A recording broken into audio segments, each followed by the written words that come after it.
Full Moon Sale காலை 9 மணியிலிருந்து இரவு 12 மணி வரை ஆகஸ்ட் 27 ஒரு நாள் மட்டும். இஸ்லாமியின் பாதுகாவலர்னா பேசுனாங்க. காயிதே மில்லத்தவர்கள் எங்கள்ட்ட தான் கடைசியா வந்து இஸ்லாமியர்களை கொடுத்துட்டு போனாங்கன்னு பேசுனாங்க. ஆனா முஸ்லிம் தீவிரவாதி என்று 5 முறை பேசினவர்கள் இந்த திமுக காரர்கள் என்பதை இந்த இடத்தில் நான் சொல்ல கடமைப்பட்டிருக்கின்றேன். முஸ்லிம் தீவிரவாதி பேசியிருக்கிறாங்க. முஸ்லிம் தீவிரவாதி பேசியிருக்கிறாங்க.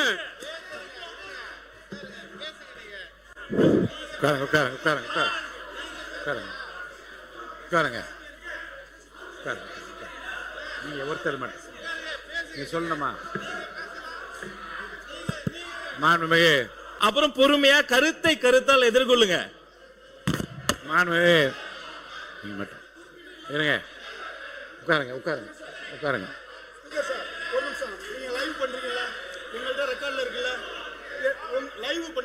நல்லதை செய்ய வேண்டும் என்று நீண்ட நாளாக ஓடிக்கொண்டிருந்த என்னை எல்லோரும் பார்த்து சொல்வார்கள், உனக்கு எம்எல்ஏ வாய்ப்பு கிடைக்குமா?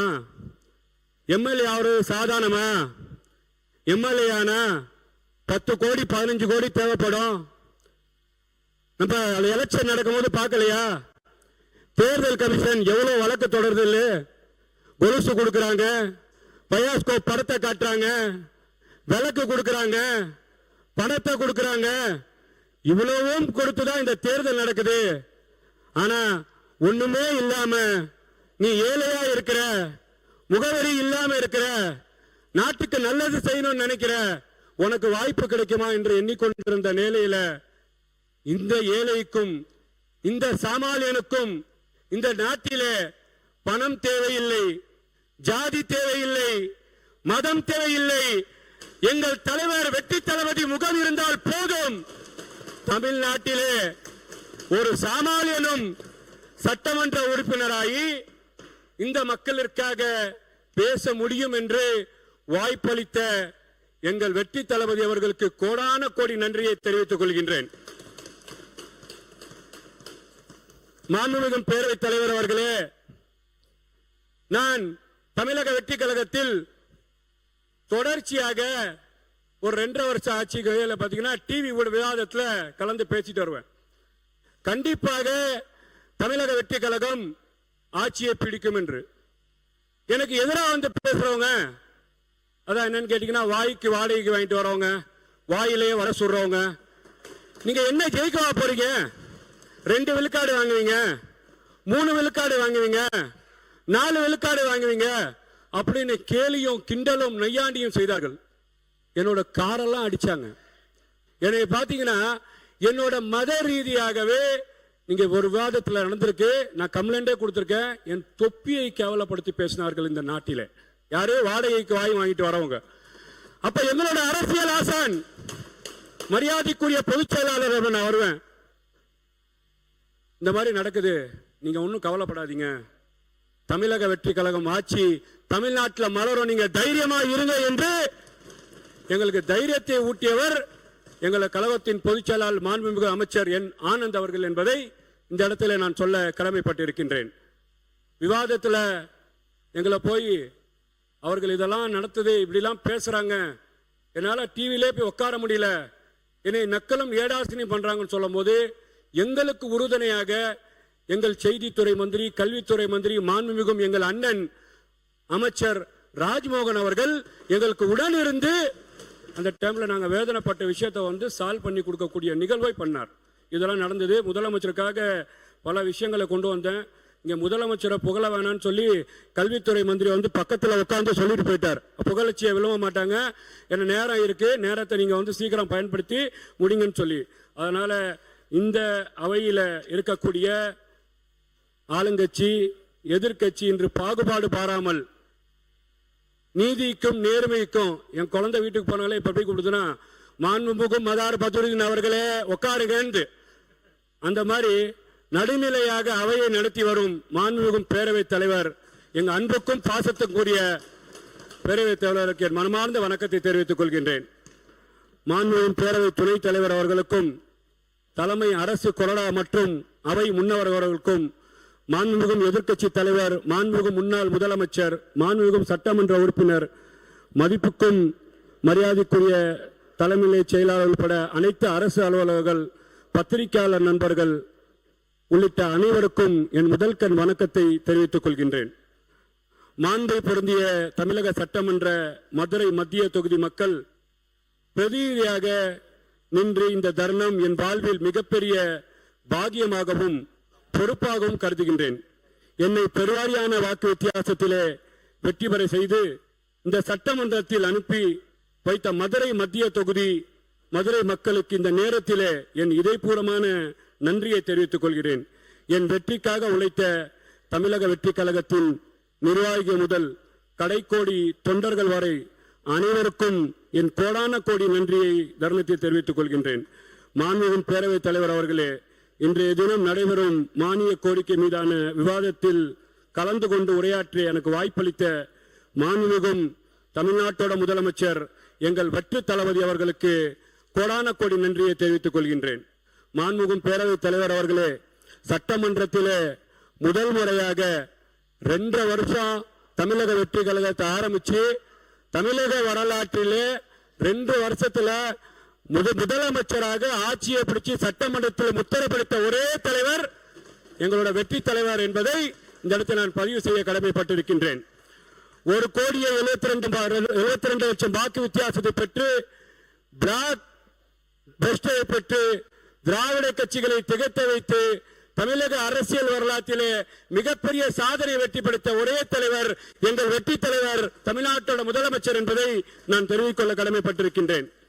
மக்கள் சேவை மௌன புரட்சி மூலம் ஆற்றி வரும் மாண்புமிகும் புரட்சி தலைவர் வெற்றி தலைவர் எங்கள் அண்ணன் பாசமிகும் புல்லட் ட்ரெயின் வேகத்திலே தமிழக ஆட்சியை தமிழ்நாட்டிலே சிறப்பாக நடத்தி வருகிறார். ஊழல் ஒழிப்பதற்கு புதிய அரசை தொடர்வதற்கு உறுதுணையாக நடவடிக்கைகளை எடுப்பதற்கு வருகின்றார். சென்னை உயர்நீதிமன்றம், மதுரை கிளை நீதிமன்றம் பாராட்டி சமீபத்திலே மாண்புமிகு முதல்வர்களுக்கு பாராட்டு தந்தது. அது மட்டுமில்லாமல் கடந்த 5 ஆண்டு கால நடந்த முறையில் நிதி நிர்வாகம் முந்தைய ஆட்சியாளர்கள் குருவி தலையில் பணங்காய் வைத்தது போல மொத்தத்தில் 10 லட்சம் கோடி கடனை தமிழக அரசின் மீது தமிழக மக்கள் மீது சுமத்திவிட்டு சென்று விட்டார்கள். அதற்குரிய பலனை தற்போது அவர்கள் அனுபவித்து எதிர்வரிசையில் அமர்ந்து கொண்டிருக்கின்றார்கள். அரசு கஜானாவை காலியாக்கி இருக்கின்றது. இந்த சூழலில் தமிழ்நாட்டில் முன்னேற்றுவதற்காக மகளிருக்காக மாண்புமிகு முதலமைச்சர் எங்கள் வெற்றி தளபதி அவர்கள் பல முன்னேற்ற திட்டங்களை அறிவித்து வருகின்றார். அதற்காக நான் என் முதல் கண் நன்றியை தெரிவித்துக் கொள்கின்றேன். நிதிநிலை அறிக்கை, காவேரி வைகுண்டாறு நிதி இணைப்பு திட்டத்தை, வைகை கழிவுநீர் திட்டத்தை, வைகை நிதி சுற்றுலா திட்டத்தை, மதுரை புதிய அரசு சட்டக்கல்லூரி ஆகிய திட்டங்களை அறிவிப்பு செய்த மாண்புமிகு முதலமைச்சர் எங்கள் வெற்றி தளபதி அவர்களை மதுரை மாவட்ட மக்களின் சார்பாக மனமார்ந்த நன்றியை தெரிவித்துக் கொள்கின்றேன். முதலமைச்சர் அறிவிச்ச திட்டத்தில் நக்கலும் ஏடாசனையும் பண்ணக்கூடிய திட்டம்னு கேட்டீங்கன்னா எல்லோரும் தமிழ்நாட்டில் இருக்கக்கூடிய ஏகோதிபத்த மக்கள் வரவேற்கிறாங்க. ஆனா எதிர்கட்சிக்காரங்க இது எதுக்கு கொடுக்கணும், நிதி சுமையா இருக்குன்றாங்க. தாய் மாமன் தொங்க மோதிரம் திட்டம் ஏன்னு கேட்டீங்கன்னா தாயின் காலடியில் சொர்க்கம் இருக்கின்றது நபி ஸல்லல்லாஹு அலைஹி வஸல்லம் சொல்றாங்க. தாயின் அன்பின் இறைவனின் கருணை இருக்கின்றது என்று கிறிஸ்தவ மதம் சொல்கின்றது. தாயே தெய்வம் என்று இறைவன் மதம் சொல்கின்றது, இந்து மதம் சொல்கின்றது. இப்படிப்பட்ட சிறப்புகளை கொண்ட ஒரு பெண் ஒரு குழந்தையை பெற்றெடுப்பதற்கு படுகின்ற சிரமம் ஏராளம். கர்ப்ப காலத்திலே அந்த பெண் தலை சுற்றல், குமட்டல், வாந்தி என பல்வேறு உடல் உபாதைகளை சமாளித்து இறுதியில் சுயப்பிரவேசம் அடையும் போது ஒரு அழகான குழந்தையை பெற்றெடுக்கின்றாள். இத்தகைய மகிழ்ச்சியான தருணத்தில் அவர்களுக்கு ஏழை தாய்மார்களுக்கு உதவுமாக தமிழ்நாட்டோட முதலமைச்சர் மாண்புமிகும் அவர்கள் தன்னை உண்மையாகவே இஸ்லாமியர்களின் ஐவேல கடமையான ஹஜ்ஜுக்கு செல்வதற்கு புனித ஹஜ் பயணத்துக்கு 35,000 மானியத்தை கொடுத்து அழகு பார்த்த ஒரு தலைவர் என்று சொன்னால் தமிழகத்தில் இருக்கக்கூடிய தமிழ்நாட்டோட முதலமைச்சர் வெற்றி தலைவராக தான் இருக்கிறார் என்பதை நீங்கள் புரிந்து கொள்ள வேண்டும். தமிழ்நாட்டு இஸ்லாமிய மக்களுக்காக தமிழக வெற்றி கழகம் ஆரம்பிக்கும் போது தமிழ்நாட்டிலே NRC CRC என்ற CA என்ற பிரச்சனை இந்தியா முழுக்க வந்தது. அன்னைக்கு தமிழ்நாட்டிலிருந்து தமிழக வெற்றி கழக தலைவர், எங்கள் தலைவர், வெற்றி தளபதி CA NRC குரல் கொடுத்து இஸ்லாமிய மக்களின் பாதுகாப்பாக இருந்தால் என்பதை இந்த தருணத்தில் நான் சொல்ல கடமைப்பட்டிருக்கின்றேன். அது மட்டும் இல்லாமல் வக்ஃபுக்கு எதிரான ஒரு சட்டம் வந்தது. வக்ஃபுக்கு எதிரான சட்டம் வரும்போது கேரள அரசாங்கமே அந்த வக்ஃபுக்கு எதிராக அரசாங்கம் உச்சநீதிமன்றத்தில் வழக்கு தொடர்ந்தது. ஆனா இங்க தமிழ்நாடு அரசாங்கம் என்ன பண்ணுது, நம்ம இஸ்லாமிய மக்கள் பார்த்தாங்க. ஆனா இஸ்லாமிய மக்களுக்கு எதிரான சட்டம், இந்த சட்டத்தை யாராக இருந்தாலும் எதிர்க்க வேண்டும் என்று தமிழ்நாட்டு அரசியல் களத்திலே தமிழக வெற்றி கழக தலைவராக இருக்கும் போது இன்றைய முதலமைச்சர் வெற்றி தளபதி அவர்கள் சுப்ரீம் கோர்ட்ல வழக்கமாடும் சென்று இஸ்லாமிய மக்களை பாதுகாத்தர் என்பதுதான் இந்த நிராசன உண்மை என்று பார்க்கப்படுகின்றது. தொடர்ச்சியாகவே நான் என்னன்னு கேட்டீங்கன்னா, சர்சாரியா கமிஷன் இஸ்லாமியர்கள் வறுமை கோட்டு கீழே இருக்கிறாங்க, நீங்க பாத்தீங்கன்னா இஸ்லாமியருக்கு 5% உதவி கொடுக்கணும்னு சொல்லிக்கிறேன். எங்களோட கழகத்தின் பொதுச் செயலாளர் நான் கூப்பிடுவேன், பாசத்துக்குரிய நானா அவர்கள், நம்ம கண்டிப்பா அரசாங்கம் கொஞ்சம் கொடுப்போம். ஆனா இன்னைக்கு இழக்கக்கூடிய சட்டமன்ற தொகுதியில 234 தொகுதியில 5 விழுக்காடு 13 இஸ்லாமியர்களுக்கு வாக்கு பாத்தீங்கன்னா தேர்தலை இடம் கொடுத்த ஒரு தலைவர் யார் என்று கேட்டால் இன்றைய தமிழ்நாட்டோட முதலமைச்சர் எங்கள் வெற்றி தளபதி என்பதை இந்த இடத்துல நான் சொல்ல கடமைப்பட்டிருக்கிறேன். ஆனா கடந்த கால ஆட்சியில நம்ம புரிஞ்சா பாத்துக்கணும், இஸ்லாமியின் பாதுகாவலர் பேசினாங்க. காயிதே மில்லத் அவர்கள் எங்கள்கிட்ட தான் கடைசியா இஸ்லாமியர்கள் கொடுத்துட்டு போனாங்கன்னு பேசினாங்க.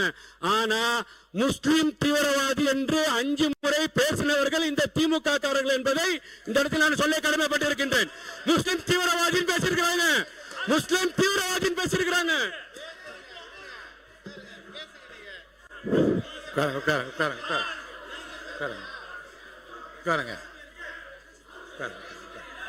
நீங்க ஒருத்தர் மட்டும் நீ சொல்லணுமா?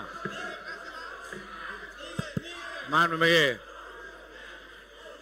நீங்க பேசுறீங்களா? மாண்புமிகு தொழிலாளர்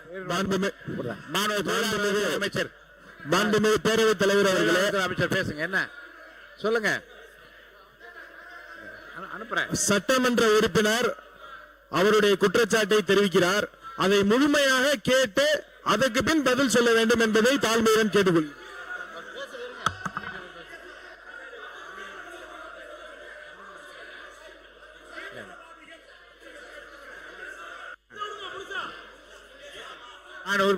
பேரவைத் தலைவர் அவர்களே, நான் பத்திரிகையாளர் செய்தியில சொல்லல. நான் பாத்தீங்கன்னா அவங்க மாதிரி பாத்தீங்கன்னா இல்ல, நான் முடிச்சிடுறேன் சார், நான் பத்திரிகையாளர் செய்தியில சொல்லல, நான் பத்திரிகையில வரக்கூடிய செய்தியை சொல்லல, ஆதாரத்தோட சொல்றேன். பத்திரிகையில வரக்கூடிய செய்தியை சொல்லல, ஆதாரத்தோட சொல்றேன். உட்காருங்க. நான் பத்திரிகையில வரக்கூடிய செய்தியை சொல்லவில்லை. உட்காருங்க. நான் பத்திரிகை வரக்கூடிய செய்தியை சொல்லவில்லை, உண்மைக்கு புறமான செய்தியை சொல்லல. நான் பாதிக்கப்பட்டிருக்கிறேன், நான் நசுக்கப்பட்டிருக்கிறேன், நான் கஷ்டப்பட்டிருக்கிறேன். நான் போற இடத்துல தீவிரவாதி உட்காருங்க.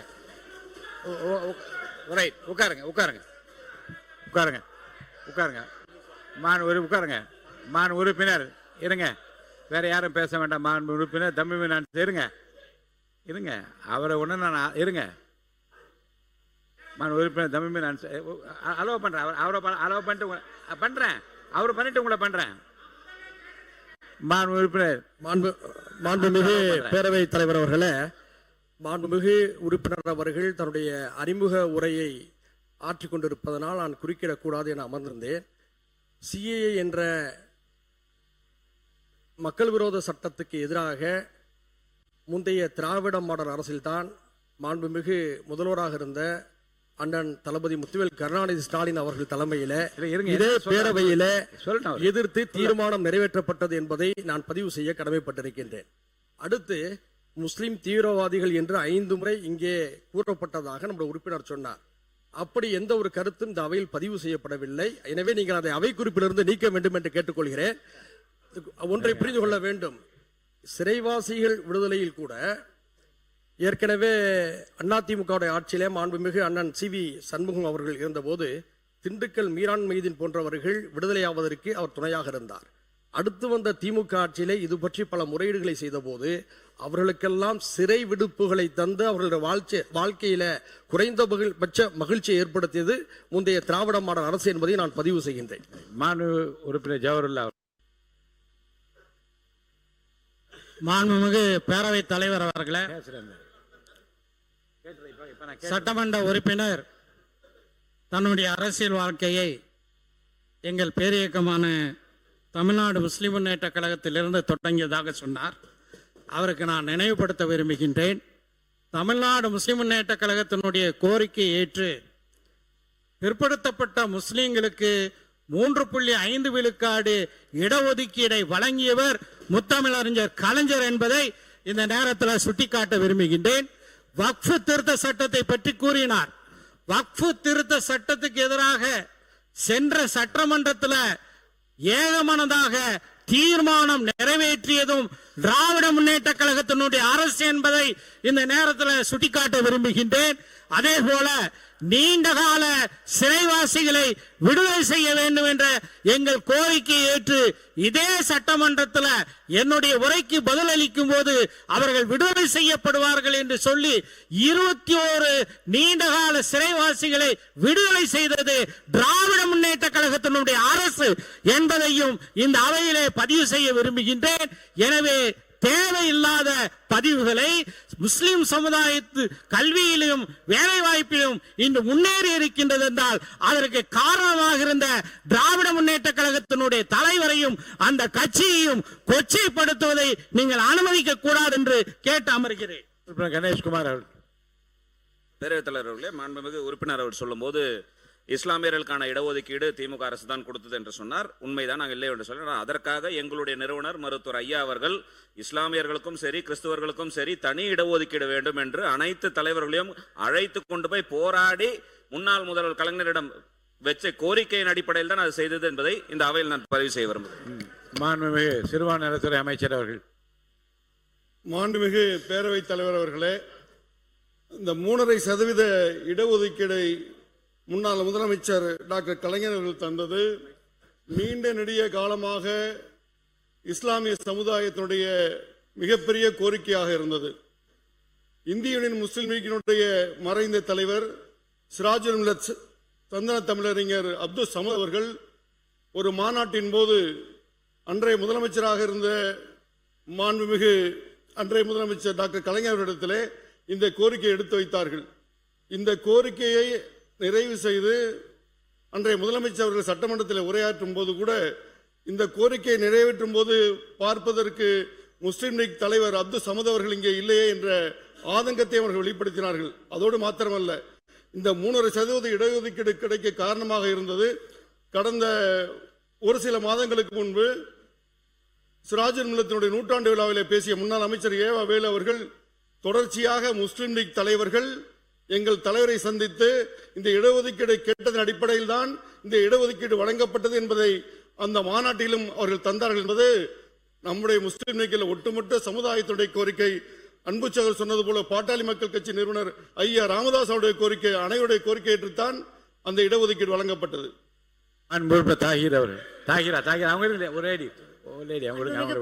மாண்புமிகு பேரவைத் தலைவர் அவர்களே, இன்னைக்கு இவங்க சொல்றாங்க, நாங்க அதெல்லாம் சொல்லணும். ஆனா முஸ்லீம தீவிரவாதிகள் சொன்ன கூட்டம் தான் இந்த கூட்டம். திமுக அரசு சொன்னதுதான், அது இல்லன்னு மறக்கவே முடியாது. சொன்னதுதான். இல்ல, அவைக்கு உறுப்பினர் நீக்கிறேன், அவைக்கு நீக்கிறேன். வேண்டாம் வேண்டாம் வேண்டாம் வேண்டாம் வேண்டாம் வேண்டாம். இப்ப மாண்பு பள்ளிக்கல்வித்துறை அமைச்சர் வேண்டாம் வேண்டாம் வேண்டாம் வேண்டாம் வேண்டாம் வேண்டாம். மாண்பு உறுப்பினர் வேண்டாம். மாண்பு வேண்டாம்னு சொல்ல உடனே மாண்பு உறுப்பினர் மாண்பு ஏவா வேலு அவர்கள். ஏவா வேலு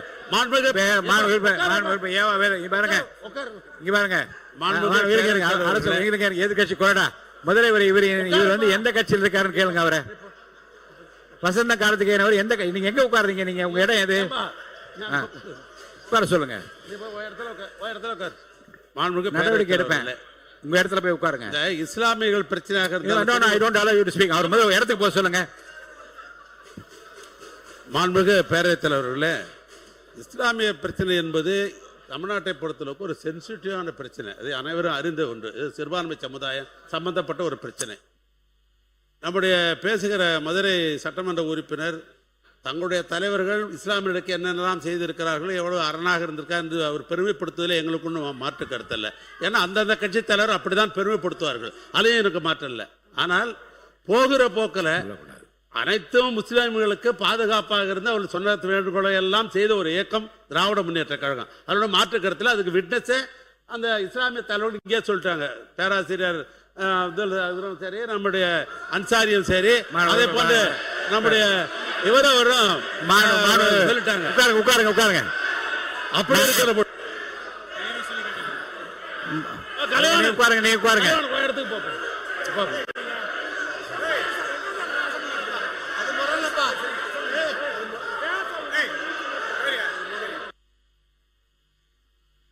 உட்காருங்க உட்காருங்க, நீ உட்காருங்க, நான் பேசுறேன். உட்காருங்க உட்காருங்க, நான் பேசுறேன். உட்காருங்க உட்காருங்க உட்காருங்க உட்காருங்க உட்காருங்க உட்காருங்க, நான் பேசுறேன். உட்காருங்க. ஏனுங்க மாணவர் உட்காருங்க, நீங்க உட்காருங்க. உட்காருங்க உட்காருங்க உட்காருங்க உட்காருங்க உட்காருங்க உட்காருங்க. ஓகே, என்ன இருங்க இருங்க இருங்க. உட்காருங்க உட்காருங்க உட்காருங்க உட்காருங்க. எல்லாம் உட்காருங்க, எல்லாம் உட்காருங்க உட்காருங்க உட்காருங்க. முதல்ல மாணவர் பள்ளிக்கல்வித்துறை அமைச்சர் நீங்க ஒரு இதை ஒரு உங்களுக்கு எல்லாரும் உட்காருங்க. எழுந்து ஒரு நொடி உட்காருங்க.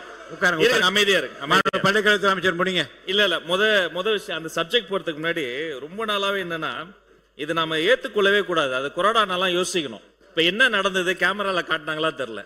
அவர் மாண்புமிகு சட்டமன்ற உறுப்பினர் தான் இடத்தை விட்டு வசந்தம் கார்த்திகேயன் அடிக்கிறதுக்கு பாஞ்சு வந்து ஏவா வேலைன்னா கட்டி பிடிச்சு அணை கட்டி தடுக்கிறார். மதிப்பிற்குரிய பூண்டி கலைவாணன் அண்ணன் அங்க இருந்து நடுகிறதுல வந்து அடிக்கிறதுக்கு வராரு. இந்த உருட்டல் மிரட்டல்களாம் பதிப்படக்கூடிய கட்சி தமிழக வெற்றி கழகம் அல்ல. இதை போன்ற நாகரிகமற்று உருட்டுறது மிரட்டுறதுனாலதான் தமிழக மக்கள் தகுந்த தீர்வு கொடுத்து அங்க உட்கார வச்சிருக்காங்க. தொடர்ந்து நான் பாத்துக்கிட்டே இருக்கிறேன். இந்த வேலை எங்ககிட்ட நடக்காது. ஒண்ணு, சபாநாயகருக்கு ஒரு மதிப்பு இருக்கு, சபாநாயகருக்கு ஒரு கண்ணியம் இருக்கு. அவர் எழுந்தா அனைவரும் அமரணும். இப்பவும் இதேதான், இப்பவும் அதேதான். உட்காருங்க, உட்கார்ந்து பேசுங்க. உட்காருங்க, உட்கார்ந்து பேசுங்க. அவர் சபாநாயகர் ஒரு கண்ணியமிக்க பதவி, கொரோனா ஒரு முக்கியமான பதவி. இப்பவும் பாருங்க, எழுந்து நின்று உரிமையில பேசுவது இதெல்லாம் நாகரிகம் கிடையாது. இதெல்லாம் கத்து கொடுத்தாங்களா அவங்க தலைவர்கள்? ஒண்ணு. ரெண்டாவது, நம்முடைய சட்டமன்ற உறுப்பினர் அவருடைய முதல் அறிமுக உரை பேசுகிறாரு. இன்னும் கண்ணு கவனமா உறுப்பினர்கள் பேசும்போது தங்களுடைய கருத்துக்களுக்கு ஆதாரத்தோடு பேசணும். ஆதாரம் கேட்கலாம். ஐந்து முறை அவர் அறிமுக உரையை குறுக்கீடு செஞ்சு 5 முறை பேசிட்டாங்க. அவர் பேசிய கருத்துக்களுக்கு இப்ப நான் பேசுனது இப்பெல்லாம் நாகரிகமா பேசாதீங்க. உட்காருங்க உட்காருங்க உட்காருங்க. அவர் பேசின கருத்துக்களுக்கு ஆதாரம் இருக்கான்னு கேட்கலாம். ஆதாரம் இருந்தா அவர் சபாநாயகர் கிட்ட கொடுக்கலாம். அதை விட்டுட்டு அதாங்க அவர் பேசின கருத்துக்கு சபாநாயகர் ஆதாரம் கேட்டு அவர் கொடுக்கட்டும். அவரை பேச அனுமதிங்க. உட்காருங்க. எனவே மாண்புமிகு சபாநாயகர் மூலமா நான் தெரிவித்துக் கொள்வது என்னன்னா, தயவு செய்து அரசியல் கட்சியில் இருக்கக்கூடிய அனைத்து கட்சி உறுப்பினர்கள் சபை மாண்பை முதல்ல காப்பாற்றணும். ஒரு மூத்த உறுப்பினர் ஏன்சாலே எல்லாரும் உட்கார்ந்துடும். அவர் கொரோனா ஏன்ஸ் நிக்கிறாரு, பின்னாடி இருந்து கத்துறீங்க. சபாநாயகர் ஏன்ஸ் நிக்கிறாரு, நடு கூடத்துக்கு வந்துட்டு வராரு, இன்னொருத்தர் தடுக்கிறார். இதெல்லாம் முறை அல்ல, மரபு இல்ல. முதல் முறை உறுப்பினர் பேசுறாரு, அவர் கருத்துக்கு அவர் பொறுப்பேற்றுக்குவாரு. அதுக்கு ஆதாரம் இல்லைன்னா அவை குறிப்பில் நீக்கலாம், அதுக்கு என்னவோ பேசலாம். 5 முறை குறுக்கீடு செஞ்சுட்டு அவர் ஆதாரம் வச்சிருக்காரா இல்லையா, அது உண்மையா இல்லையாங்கிறத அவர் பேச அனுமதிங்க. அப்புறம் பொறுமையா கருத்தால் எதிர்கொள்ளுங்க.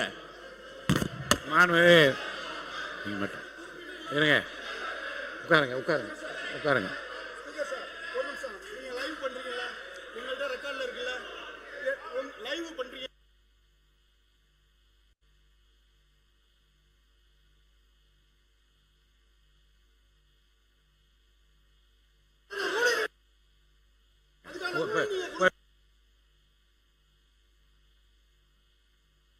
உட்காருங்க, இடத்துல உட்காருங்க, இடத்துல உட்காருங்க, இடத்துல உட்காருங்க. மாணவ அவை உட்காருங்க.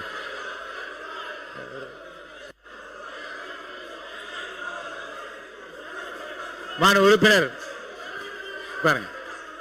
பேசு. மாண்புமிகு அவை முன்னவர், மாண்புமிகு பேரவைத் தலைவர் அவர்களே, உட்காருங்க. நீங்க எல்லாம் உட்காருங்க, தயவுசெய்து உட்காருங்க. எல்லாம் மாண்புமிகு பேரவைத் தலைவர் அவர்களே, உட்காருங்க.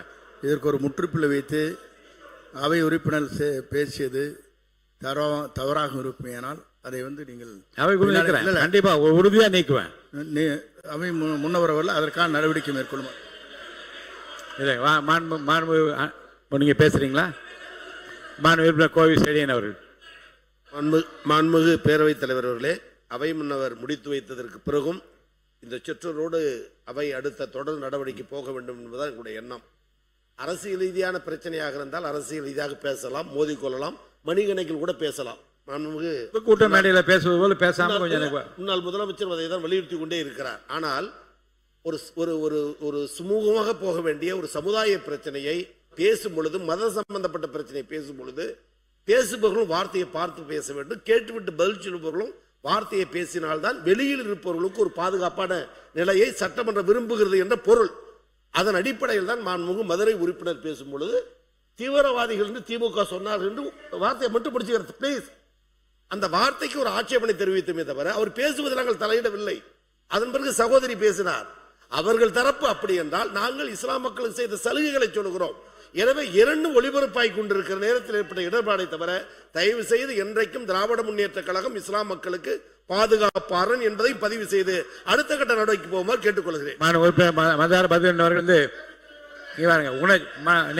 நீங்க வந்து இடத்துல நின்று பேசுங்க.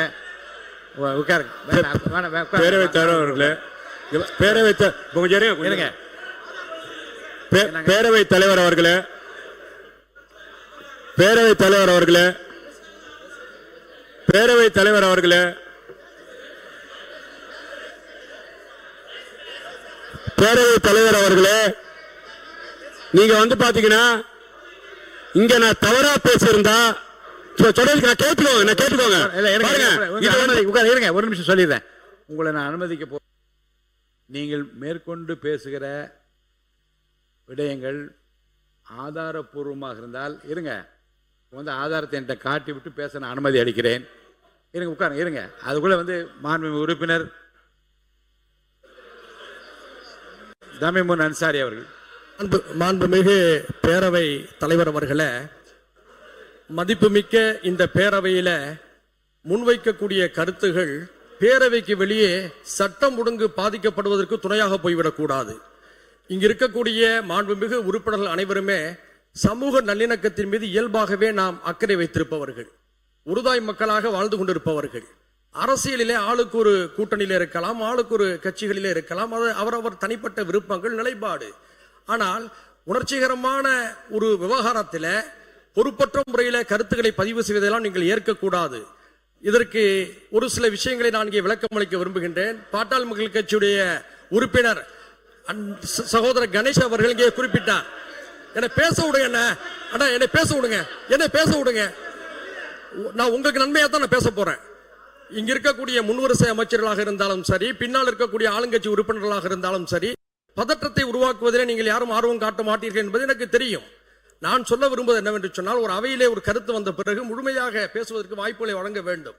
அது திராவிட முன்னேற்ற கழகமாக இருந்தாலும் சரி, அண்ணா திராவிட முன்னேற்ற கழகமாக இருந்தாலும் சரி, அதுக்கு முந்தைய காங்கிரஸ் ஆட்சியாக இருந்தாலும் சரி, தமிழ்நாட்டில் ஆட்சி செய்கின்ற போது மதக்கலவரங்களை அவர்கள் ஒடுக்கியிருக்கிறார்கள், கட்டுப்படுத்தியிருக்கிறார்கள், மதவாதத்தை தடுத்திருக்கிறார்கள். எல்லாவற்றையும் நாம் பாராட்டுகின்றோம், மனதார ஏற்கின்றோம். ஏனென்று சொன்னால் சிறுபான்மை மக்கள் சவளை பிள்ளைகள். தங்களுக்கு யார் ஆதரவாக இருந்தாலும் அரவணைப்பாக இருந்தாலும் அவர்களை கொண்டாடுவார்கள். இந்த நிலையில ஒரு பாராட்டையும் நன்றி நான் தெரிவிக்க கடமைப்பட்டிருக்கின்றேன். ஏனென்று சொன்னால் சூழ்நிலையை புரிந்து கொண்டு மாண்புமிகு அமைச்சர் அவை முன்னவருடைய வேண்டுகோளையும் ஏற்று, அண்ணன் செங்கோட்டையன் அவருடைய வேண்டுகோளையும் ஏற்று சர்ச்சைக்குரிய விஷயங்களை அவை குறிப்பிலே நீக்கிவிட்டோம் என்று சொல்லிவிட்டீர்கள், வரவேற்கிறேன். கூடுதலாக ஒரு செய்தி, சர்ச்சை அல்ல, இங்கே நம்முடைய பாட்டாளி மக்கள் கட்சி சகோதரர் கணேஷ் பதிவு செய்தார். இந்த முஸ்லிம்களுடைய இடஒதுக்கீட்டுக்காக அதிகமான மண்டல மாநாடுகளை நடத்தியவர்கள் நாங்கள் என்று சொன்னார், அது உண்மை. அதே போன்று களத்தில் மிகப்பெரிய போராட்டங்களை நடத்தியது தமிழ்நாடு முஸ்லிம் முன்னேற்ற கழகமும், அதனை அடுத்து தமிழ்நாடு தௌஹீத் ஜமாத் என்பதும் வரலாறு. இதே பேரவையில கலைஞர் அவர்கள் இருந்த பொழுது இதே கோரிக்கையை வலியுறுத்தி இந்திய தேசிய லீக்குடைய முன்னாள் தலைவராக இருந்த மரியாதைக்குரிய சம்ஸ்ரே மில்லத் அவர்கள் பேசினார்கள். பாட்டாளி மக்கள் கட்சியுடைய தலைவராக இருந்த ஜி.கே. மணியண்ணன் பேசினார்கள். காங்கிரஸ் கட்சியில இருந்த அண்ணன் ஹாரூன் எம்பி அவர்கள் பேசினார்கள். இப்படி பலரும் பேசியிருக்கிறார்கள். 2006 ஜெயலலிதா அம்மா அவர்கள் முதலமைச்சராக இருந்தபோது இதற்காக ஒரு ஆணையத்தையும் அமைத்தார்கள். எல்லாருடைய வேண்டுகோளையும் ஏற்று கலைஞர் அவர்கள் நீண்ட காலமாக இந்த மக்களுடைய வலியை புரிந்து கொண்ட காரணத்தினால, இயல்பாக அந்த சமுதாயத்தோடு ஒரு பிணைந்த உறவு வைத்திருந்த காரணத்தினால அவர் 2007 இந்த முஸ்லிம்களுக்கு 3.5%, கிறிஸ்தவர்களுக்கு 3.5% கொடுத்தார்கள். இதுல மாறுபட்ட கருத்து இருக்க முடியாது. எல்லா கட்சிகளும் அதை ஆதரித்தார்கள். இந்த அவையில ஆதரிப்போடு அது வெளிவந்திருக்கிறது. இது ஒரு பாராட்டத்தக்க மகிழ்வான வரலாறு. இந்த நிலையில இணக்கத்தை பாதிப்பை ஏற்படுத்தக்கூடிய வகையில எந்த கருத்தையும் யாரும் இனியும் சொல்ல வேண்டாம் என்ற அன்போடு நான் கேட்டுக்கொள்கிறேன். இந்துக்களும் முஸ்லிம்களும் தாய் பிள்ளையாக இருக்கக்கூடிய அற்புதமான ஒரு பூமி இது. இந்த பூமியில நாம் எல்லோரும் ஆச்சரியமின்றி மகிழ்ச்சியாக வாழ வேண்டும் என்று நிலையில் இருக்கின்ற பொழுது பேதத்துக்குரிய கருத்துக்களை கூறி இணக்கத்தை பால்படுத்தக்கூடிய எந்த கருத்துக்களையும் நீங்கள் அனுமதிக்க வேண்டாம் என்று கேட்டு அமர்கிறேன். நன்றி. மாண்பு உறுப்பினர் அதார் பதுன் அவர்கள் நிபந்தீங்க ஆதாரத்தை காட்டி விடுங்க. ஆதாரத்தை என்னிடம் காட்டி விட்டீர்கள். அவையின் மாண்பு கருதி, மக்களின் நலன் கருதி அந்த ஆதாரங்கள் கொடுத்திருக்க ஆதாரம் அத்தனையும் நான் ஆய்வில் வைத்துக் கொள்கிறேன். தொடர்ந்து இது குறித்து நீங்கள் பேசாமல் மற்ற விஷயங்களுக்கு போங்க. ஆதாரம் இருக்கிறது என்பதை காட்டிவிட்டால் நான் ஆதாரத்தையும் பார்த்து விட்டேன். ஆனால் அதை மிகைப்படுத்தி அவையில் வெளியிட விரும்பவில்லை. அவையில் அதை பற்றி நான் விவாதிக்க விரும்பவில்லை. ஆதாரங்களை என்னிடம் காட்டியிருக்கிறார். அவை குறிப்பிலும் இருக்கிறது. அதையெல்லாம் நான் வெளியிட விரும்பவில்லை, விவாதிக்க விரும்பவில்லை. அவையின் மாண்பு கருதி, மக்கள் நலன் கருதியும் அந்த விஷயத்தை தவிர மற்ற விஷயத்துக்கு நீங்க போங்க. பேரவைத் தலைவர் அவர்களே, பேரவை அதுக்குள்ள போல பேரவையோட மாண்பை நான் கடைபிடிக்கிறேன். அன்பார்லிமெண்ட் வேற இந்த பேரவையில பயன்படுத்தக்கூடாது. நான் வந்து ஏத்துக்கிறேன். நான் கேட்கிறேன், மானிய கோரிக்குள்ள வந்துருங்க. மானிய கோரிக்கை வரேன் பாருங்க. பேரவைத் தலைவர் அவர்களே, ஒரு தவறான வார்த்தை அந்த அவையில பேசினாலே இந்த அவையில இருந்து நீக்கிறீங்க. லைவ்ல போயிருதேன்னு சொல்லி கவலைப்படுறாங்க எதிர்கட்சிக்காரங்க. என்ன லைவ்ல போயிருச்சு, ஏன் நீங்க பாத்தீங்கன்னா ஆய்வுக்கு உட்படுத்தி நீக்குங்கன்றீங்க. ஒரு வார்த்தையே தவறு. ஏன்னா அந்த நாட்டில் பாத்தீங்கன்னா மாற்றுத்திறனாளிகள் அழகான பேர் வைக்கிறோம். புரியுதா உங்களுக்கு? நீங்க பாத்தீங்கன்னா எவ்வளவோ விஷயத்துக்கு நல்ல நல்ல பேரை வைக்கக்கூடிய விஷயம் இருக்கட்டும். யார் வேணா வைக்கட்டுங்க, யார் வேணா வைக்கட்டும், பேர் வைக்கட்டும்.